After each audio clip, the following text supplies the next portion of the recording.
महिलाओं की सबसे बड़ी संस्था बिगेस्ट ऑर्गेनाइजेशन ऑफ वुमेन, क्या आप जानते हैं? हाँ, नमस्कार दोस्तों, आज हम बात करेंगे इनके बारे में। एक ऐसी महिला जिसने भारतीय इतिहास का रुख ही बदल डाला। ऐसी वीरांगनाओं ने जिसे लोग आज नारायणी के नाम से भी जानते हैं, यानी कि जो सृष्टि को भी चलाते हैं, उनके अर्धांगिनी जैसी छाया पाकर इस देवत्व की ओर बढ़ती हुई देवियां ने भी समाज का साथ में लेकर आगे बढ़ने का जो प्रारूप तैयार किया है, उसी कड़ी में आज इस महिला ने बात करूंगा जिसने भारतीय महिलाओं का उत्थान हेतु एक बहुमूल्य भूमिका निभाई। हाँ जी हाँ, मैं बात करूंगा आज राष्ट्रीय स्वयं सेविका समिति जो आरएसएस के समकक्ष है, उनका नींव रखने वाली अद्भुत महिला लक्ष्मीबाई केलकर जी की। जी हाँ, आपने सुना, नाम में ही जिसमें लक्ष्मी का वास है, इसलिए नाम पड़ा नारायणी। नारियों का उद्धार करने के लिए अपनी भावना से ओतप्रोत राष्ट्रीय सेविका समिति का विश्व भर में, पूरे भारत ही नहीं पूरे विश्व में जिन्होंने डंका बजा दी और जिन्हें लोग मौसी के नाम से जानते हैं, उनके बारे में आज बात करूंगा। 6 जुलाई को उनकी जन्म दिवस है और उनकी जन्म दिवस पे विशेष रूप से ये इनका व्यक्तित्व हमारे सामने प्रस्तुत है। महिलाएं न केवल अपने परिवार की धुरी होती है, बल्कि वे समाज और राष्ट्र की भी धुरी होती है। जैसे वे एक सुखी सुसंस्कृत परिवार बनाने में दक्ष होती है, वैसे ही अच्छे समाज और राष्ट्र के निर्माण के लिए एक महत्वपूर्ण भूमिका निभा सकती है। जैसा हमने देखा भी है, शिवाजी बनाने वाली उनकी माँ थी जीजाबाई। इसी प्रकार से सभी के माता पिता द्वारा ही पोषित पुत्र पुत्रादि ही देश की गाथा लिखते हैं। प्रथम गुरु माता ही होती है।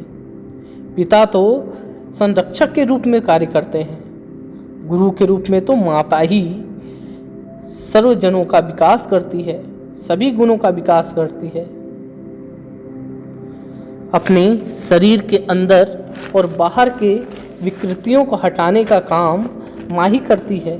जैसा कि कहा भी गया है, गुरु कुम्हार कुंभ शिष्य है, गड़ी गड़ी काठे खोट, अंदर हाथ सहार दे बाहर लगावे चोट। माँ की ममता रूपी ऐसे ही होती है, जब आए तो थप्पड़ भी लगाती है बाहर से और स्नेहपूर्वक अपने पुत्रों को समाज के प्रति, राष्ट्र के प्रति, अपने देश के प्रति उसका अंदर ही अंदर विकास करती है। उसके मूल तत्व से, संस्कार से, संस्कृति से सुसज्जित हमारे राष्ट्रीय धरोहर की रक्षा करने के लिए वो एक ऐसे नागरिक को तैयार करती है जो कि पूरे विश्व में, पूरे देश में, पूरे ब्रह्मांड में जिसकी वृत्ति फैलती जाती है। और इसी का एक जीता जागता उदाहरण है हमारी नारायणी लक्ष्मीबाई केलकर जी।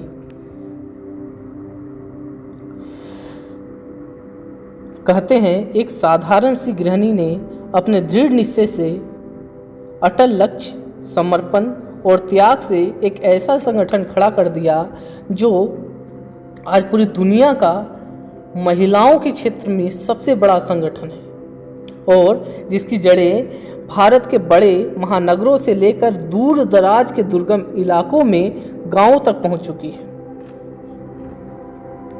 ऐसा कहा जाता है कि यह संगठन सर्वव्यापी और सबसे ज़्यादा दिनों तक चलने वाला संगठन है और अभी भी इसकी दूरगामिता देखी जा सकती है। विदेशों में भी इन संगठन का काम है और ख्याति है।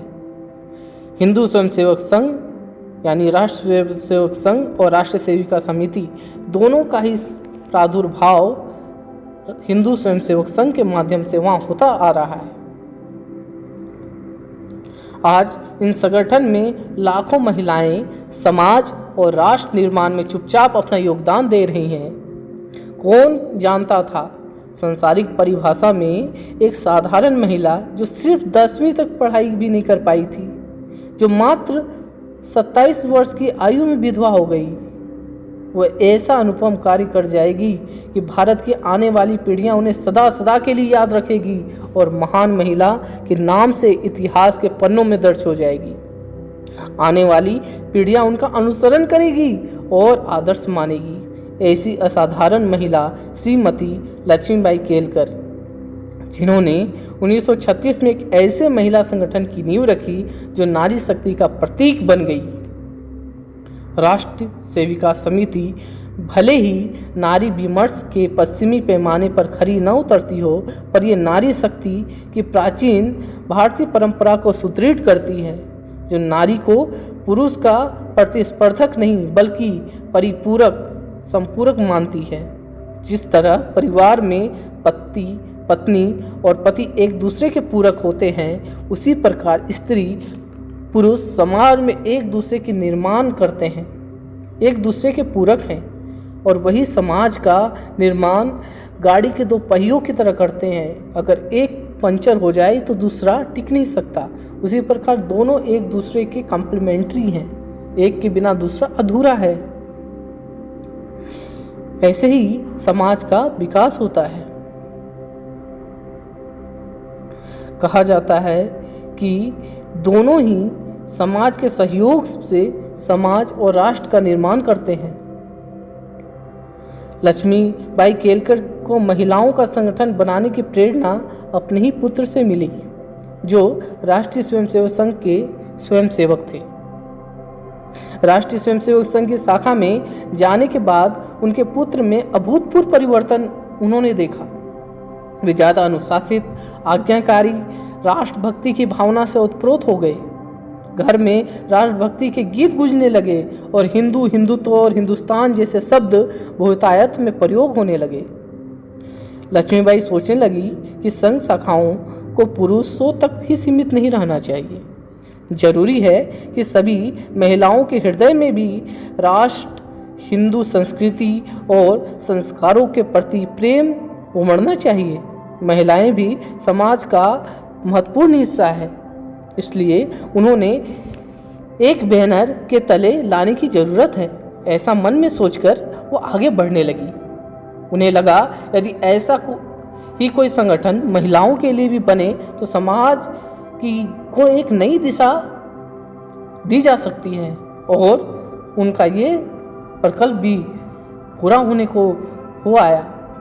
कहते हैं जब आप दिल में कोई कामना करते हैं तो पूरी हो जाती है। एक दिन उनके बेटे ने कहा कि आज राष्ट्रीय सेवक संघ के सरसंघचालक डॉक्टर केशव राव बलीराम हेडगेवार जी शहर में आ रहे हैं, तो लक्ष्मीबाई केलकर भी अपने बेटे के साथ उनसे मिलने गई और उनके मन की इच्छा उनके सामने रखी। डॉक्टर हेडगेवार जी ने उनके बातों को गंभीरता से सुना और फिर उनके बीच नागपुर और वर्धा में कई बैठकें हुई। लक्ष्मीबाई केलकर के लिए हेडगेवार जी बड़े भाई और पथ प्रदर्शक बन गए थे। लक्ष्मीबाई केलकर ने उनके मस्तिष्क में यह विचार डाल दिया था कि बिना महिलाओं को सशक्त किए समाज कभी उन्नति नहीं कर सकता, साथ ही देश का विकास नहीं हो सकता। डॉक्टर हेडगेवार ने लक्ष्मीबाई केलकर जी से कहा कि वो उनकी बातों से सहमत हैं। महिलाओं में सही मूल्यों के विकास पर उन्हें देश की सेवा के लिए तैयार करने के लिए प्रशिक्षण देना बहुत आवश्यक है। इसलिए उन्होंने कहा कि महिलाओं का संगठन पुरुषों के संगठन से अलग होना चाहिए। उनके संगठन की गतिविधियां भी पुरुषों से अलग ही तरह की होनी चाहिए। डॉक्टर हेडगेवार जी ने लक्ष्मीबाई केलकर को समझाया कि उनका काम राष्ट्रीय महत्व का होगा, इसलिए उन्हें पूरी निष्ठा और समर्पण से काम करना होगा। ये ऐसा काम होगा जिसके लिए पूरे राष्ट्र और देश के लोगों को उन पर गर्व होगा। और अंततः वो दिन आ ही गया जिस दिन लक्ष्मीबाई केलकर जी के वर्षों के कल्पना जो थी वो धरातल पर सुपुर्द होती हुई नजर आई। वर्ष 1936 की विजयदशमी का नया इतिहास रचने जा रही थी। भारत में महिलाओं के लिए ये दिन नई प्रेरणा के दिन के जैसा साबित हो रहा था। उन दिनों महिलाएं घरों की चारदीवारी में कैद रहती थी, लेकिन 25 अक्टूबर 1936 को वर्धा में लक्ष्मीबाई केलकर जी के नेतृत्व में बड़ी संख्या में महिलाएं समिति का कामकाज करने के लिए पुरानी परंपरा तोड़कर घरों से निकली। यह भारत के इतिहास में एक क्रांतिकारी घटना थी। समिति ने महिलाओं को अनुशासित सेविका बनाने के लिए प्रशिक्षण मुहिम शुरू की। एक शाखा से आरंभ हुई राष्ट्र सेविका समिति की शाखाएं बढ़ती गई। स्वतंत्रता आंदोलन के दिन भी थे। समिति का विस्तार सिंध, गुजरात, मध्य प्रदेश और पंजाब तक हो गया। वर्धा के अलावा शिक्षा पूरे पुणे और नागपुर में भी हुए। वर्ष 1943-44 के दौरान कराची में भी शिक्षा वर्ग आयोजित किया गया था। लक्ष्मीबाई केलकर के नेतृत्व की अपार प्रतिभा भी थी। सभी महिलाओं से उन्हें प्यार से मौसी जी पुकारा करते थे। जैसा मैंने बता रखा है कि उन्हें लोग मौसी ही बोला करते थे, मौसी जी। प्रारंभिक सफलताओं के बाद मौसी जी ने सोचा कि समिति के काम के आयाम बढ़ाए जाएं। बैठकें नियमित हो रही थी, शिक्षा वर्ग लगातार लगाए जा रहे थे।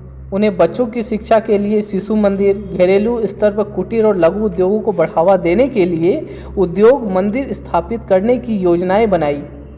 शिशु और उद्योग मंदिरों का संचालन सेविकाओं द्वारा किया जाना था।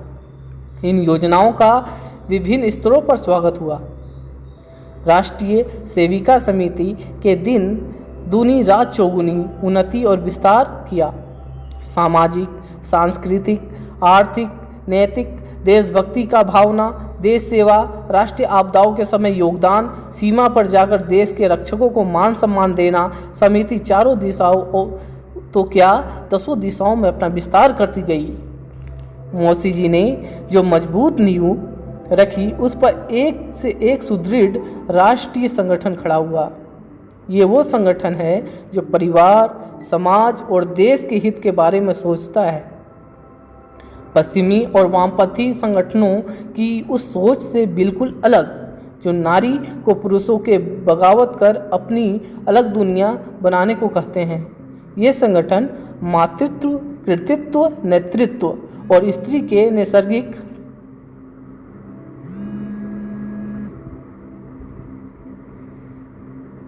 गुणों के साथ समाज को योगदान दे रहा है। आने वाली पीढ़ियां लक्ष्मीबाई केलकर को अपना आदर्श मानेगी, क्योंकि जब तक हम अपनी जड़ों से नहीं जुड़ेंगे तब तक हम आगे नहीं बढ़ सकते हैं। मौसी जी के इसी सिद्धांत को अपनाकर हम अपनी आप को सुदृढ़ और बलिष्ठ बना सकते हैं। राष्ट्रीय सेविका समिति उसी सिद्धांतों पर चलते हुए आज दिन दिनगत में ख्याति प्राप्त कर रही है। आशा है कि आप भी राष्ट्रीय सेविका समिति का भाग बनकर आप राष्ट्र का विकास करने में एक अग्रिम भूमिका निभाएंगे। और अगर आप पुरुष श्रेणी से हैं तो राष्ट्रीय स्वयंसेवक संघ का घटक बनकर राष्ट्र के विकास में अपनी पूर्णाहुति देंगे।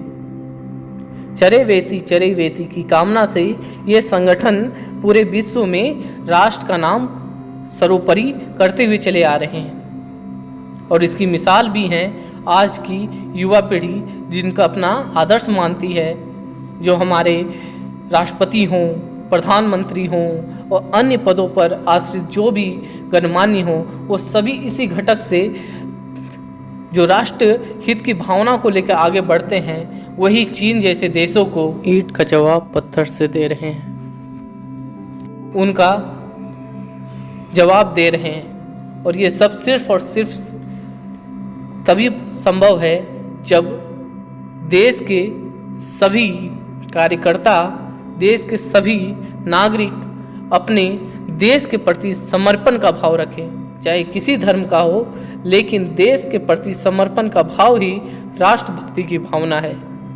राष्ट्र प्रेम, राष्ट्र आदर्श, राष्ट्र चरित्र इसी में कहता है। प्रत्येक क्षेत्र, प्रत्येक संत गुरु की वाणी है कि संपूर्ण विश्व में घर घर में हमें पहुंचना है। आज वसुदेव कुटुंबकम से हम लेकर विश्व में सभी लोगों में आज की प्रवृत्ति भारत की ओर देखने की है।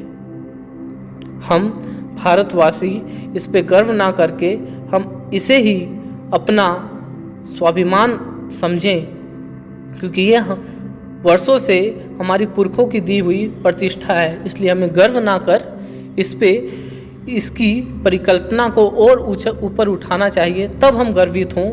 यही लक्ष्य के साथ सभी को धन्यवाद। भारत माता की जय। वंदे मातरम।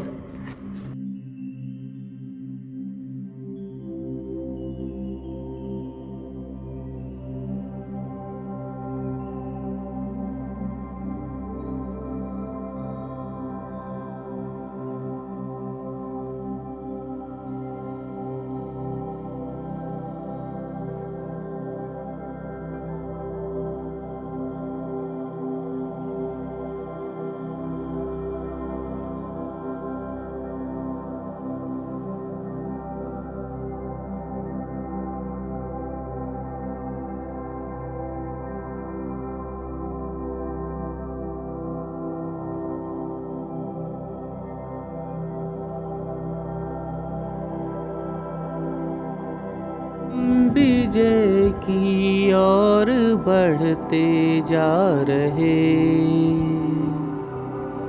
संगठन का भाव भरते जा रहे, हम विजय की ओर बढ़ते जा रहे। यह सनातन राष्ट्र मंदिर है यहाँ, वेद की पावन ऋचाएं गूंजती, प्रकृति का वरदान पाकर शक्तियाँ देव निर्मित इस धरा को पूजती। हम स्वयं देवत्व गढ़ते जा रहे, हम विजय की ओर बढ़ते जा रहे। राष्ट्र की जो चेतना सोई पड़ी, हम उसे फिर से जगाने आ गए। परम पौरुष की पताका हाथ ले, क्रांति के नवगीत गाने आ गए। विघ्न बाधा शैल चढ़ते जा रहे, हम विजय की ओर बढ़ते जा रहे। हम युवाओं का करे आह्वान फिर, शक्ति का नौजवार पैदा हो सके। राष्ट्र रक्षा का महाअभियान ले, संगठन भी तीव्रगामी हो सके। लक्ष्य का संधान करते जा रहे, हम विजय की ओर बढ़ते जा रहे। संगठन का भाव भरते जा रहे, हम विजय की ओर बढ़ते जा रहे। हम विजय की ओर बढ़ते जा रहे।